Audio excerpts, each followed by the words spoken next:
wireless earbuds. If you're gonna get rid of the headphone jack, you might as well make them good, right? But as far as like the de facto standard wireless earbuds for Android, you'd think Google would make the best ones. And when they finally got rid of the headphone jack and the Pixel, they did make the first Pixel buds, but they weren't that good. They were pretty disappointing, honestly. They had the cable between them, they had missing features, they weren't very comfortable, so I never really recommended them. But now these are the new 2020 Pixel buds. Maybe you've seen them by now, and they are way better. They are miles better than the previous ones. That wasn't a very high bar to clear, but they've vaulted so far up. They're now in my top 3 favorite wireless earbuds, period.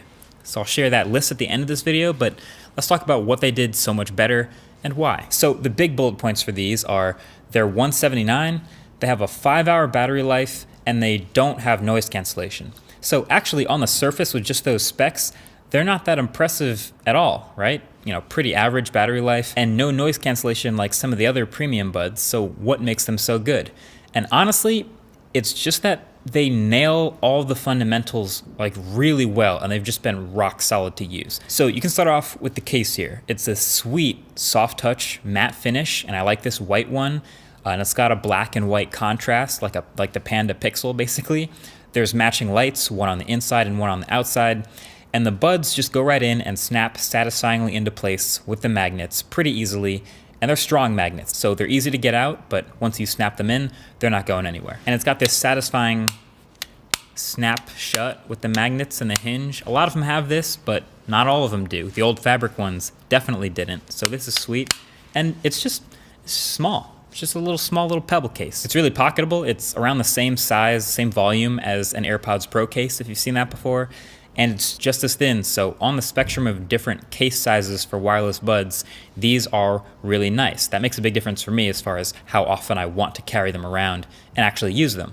Basically, if they can fit in the tiny pocket inside the main pocket in my jeans, I'm in. I'll carry these. But then on top of all of that, it's a USB Type-C port on the bottom for wired charging, and there's also wireless charging. So you can drop them on a wireless charger where the coils line up, like this Nomad one or any flat one, but ironically not the Pixel Stand by Google, or on the back of any phone that supports reverse wireless charging. Okay, pause. Just that right there, just in this new case, is a lot more than many other wireless buds can say. You know, so many times the case is too big or it's not a high quality build. Like, this is a nice case, wireless charging, USB Type-C, all this together, that's nice. So then we get to the buds. These are also white. If you want to go a little more low-key, there is also a black version and some other colors coming soon, but they're also very small to the point where the super low profile in my ear is a nice selling point. They don't stick out very far at all. Like, it basically just looks like a little disc in your ear. There's no stem. And they stay in my ears really well thanks to these little mini wingtip things. Now, these are permanently attached to the buds, so they're part of the actual earbud, unlike some of the Jaybirds I've liked in the past that are much more adjustable. And you know, everybody's ears are different, so it's hard to say if this will work for everyone, but they're a great fit for me. You set them in place and you just kind of twist them into your ear and they lock into your ear, and they're not going anywhere. And comfort is also very good. I'm using the medium-sized rubber tips that came with them, and they work great.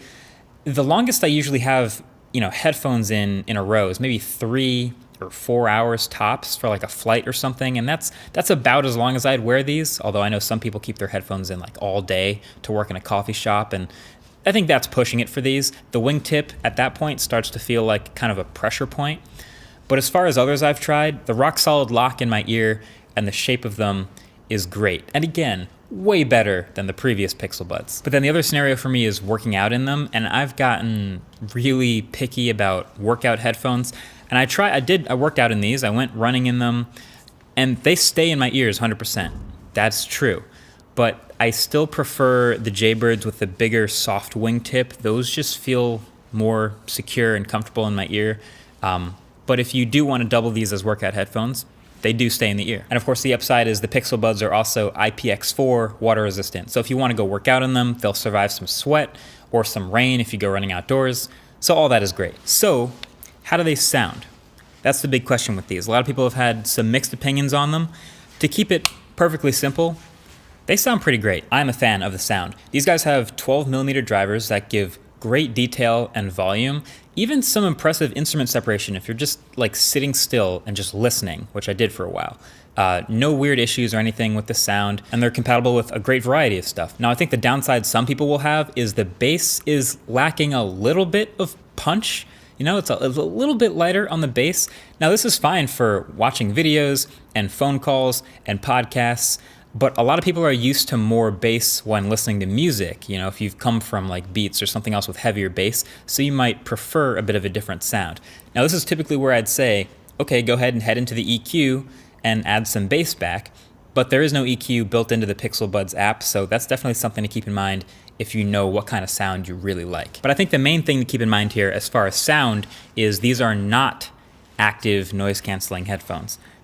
They are what's called passive noise isolating, which basically just means the physical seal that it makes in your ear is all you get. And I guess really I don't mind too much that they don't have it.